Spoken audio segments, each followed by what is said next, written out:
Груша ағашы біз бик ұзақ өскәчтә бирмәде җимеш. Хәзер каяндыр укыдым, имеш ботакларны аска каратып бүгеп куярга кирәк икән. Шулай сән бирә дип. Үзем ышанмадым, но шулай да бүгеп эшләдем.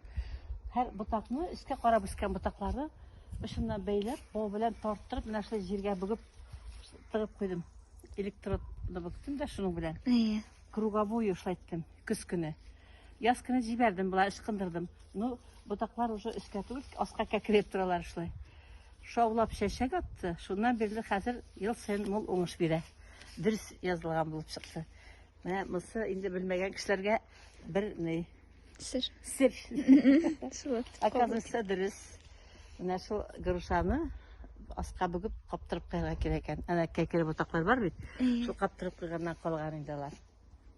Зато ел саен хәзер бик тәмле груша бирә.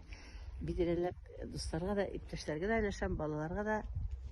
Аннан соң морозильникка катырып ташлыйм. Пирог ясарга әйбәт була кыш көне. Әйбәт нәрсә.